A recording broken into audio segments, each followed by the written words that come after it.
Welcome listeners to your Monday Night Horror, and I'm ready to share with you a sadistic story that will leave you just a bit concerned on whether your doors are locked or not. And let me just say, you can tell if I'm ready because, lovely listeners, my Earl Grey has been freshly poured. Oh yes, and you are in for a treat. A YouTube supporter turned now writer by the name of Black Metal Nazgul has sent in a story that will have you triple checking the locks in your house. The title of this story is I Can't Stop Stalking Her. And because I absolutely love spoiling you, we've been blessed to have a guest narrator join us. And this narrator was recommended by Black Metal Nazgul, and her performance totally knocks it out of the park. The narrator for today is SpookyStories4U. Check her channel out on YouTube. Talk about talented. Without keeping you waiting, listeners, turn the lights off, the sound up, and get ready for something creepy. There is this girl I know at my school. I've seen her around my high school campus, and she is something special. Sometimes when I see her, I just can't seem to get my eyes off her. Like a moth flying towards the light.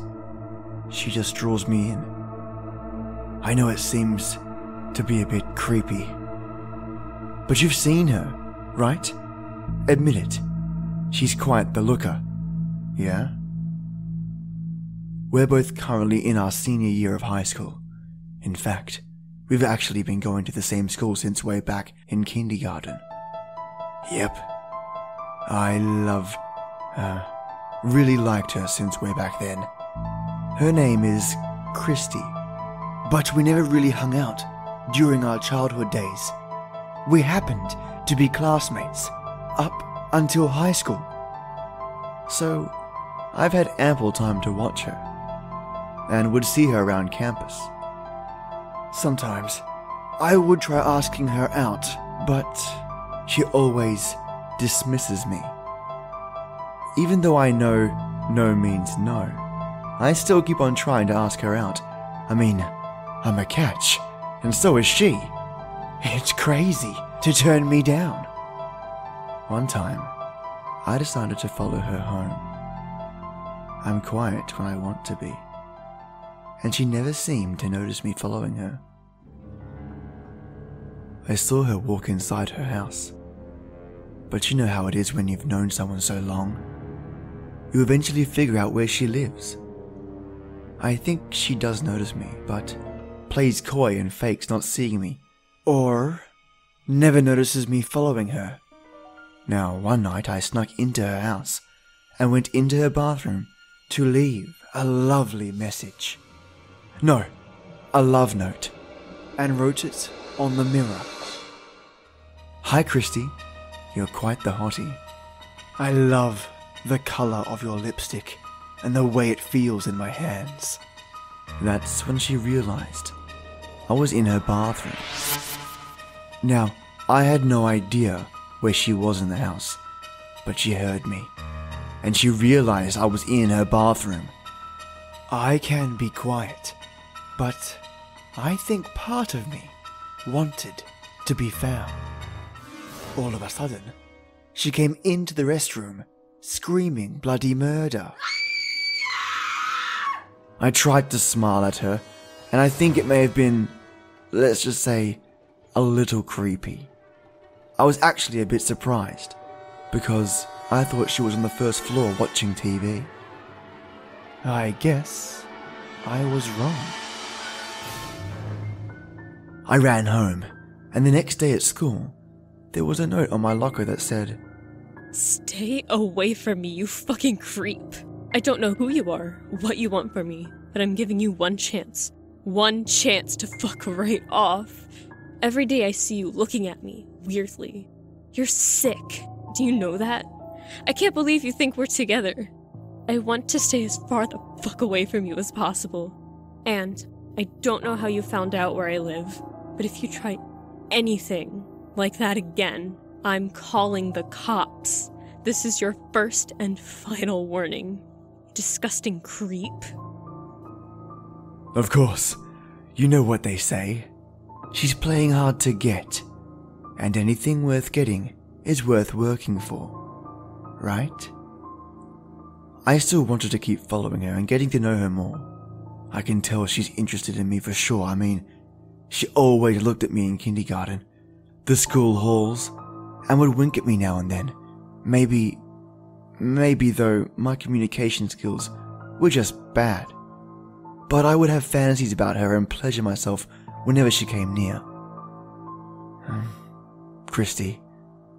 Moving on. So it's getting closer to graduation. Just about 2 weeks away from the graduation ceremony, I decided to take action. Definitely the biggest fuck up I ever did in my entire life. One night, I snuck into her house, and this time my beautiful Kristy wasn't home. So, I hid inside her closet. The smell. You know when people express how delicious fresh toast is? Or the smell of cooking a lovely roast? Kristy's closet made me feel so close to her, engulfed in her aroma. Kristy. I stayed locked in that room until she got home, and as she entered the room, I was waiting for her, and I hugged her. Although firm, I wanted to show her how much I cared. Then I tied her up with ropes, covered her mouth with some duct tape to hit home that this was my surprise present for her. Even though she screamed with joy, both her and I agreed we should lock her room, and told her something I learned off all those videos I've watched online of how some women like to be treated. I mean, sure, the women don't seem to always enjoy it, and my communication skills can be a little off. Well, I loved Kristy, so she'll understand. I went with it and said, "Shut the fuck up, bitch. We were always meant to be together." I then took off my pants and had my way with her, just like I've always wanted. Afterward, I felt strange, a sudden urge to keep her to myself, a permanency that I wanted from her that couldn't be taken away. I took a knife out that I brought with me and stabbed her squarely in the chest, kissing her as she breathed her last breath. A memory of a lifetime. Stupid, but I wouldn't trade it for anything in our world. Now, no one else will ever have her. Now, the real stupid part was when I heard knocking on her door. It was her parents, Kristy, screaming out to Kristy. Kristy, you in there? I froze, but I decided to open the door. They were shocked to see Kristy bloody and dead. Oh my god. And then everything was a blur. It moved so rapidly, the glint of my blade, moving at speeds I couldn't imagine. And then I blacked out, only to wake up covered in blood. I had a choice to live on or join Kristy. The voices told me. So I left this letter, and I think you know which I chose. Goodbye. Well, this one definitely got under my skin. And talk about being a professional cat burglar. There's nothing stopping that stalker from getting into that place by the looks of it. Perhaps he knew where the spare key was after watching her. Or maybe there is a loose window that he knew of. Either way, this was a bone-chilling story and a healthy warning to lock all your doors. A big thank you to Black Metal Nazgul for sending this story in. It was an absolute pleasure to read, and if you have more, mate, by all means send them my way. And of course, listeners out there, do you have a story that's going to make me flick all the lights in my house on? Or what about a story that you've been dying to have read out from Reddit or Creepypasta?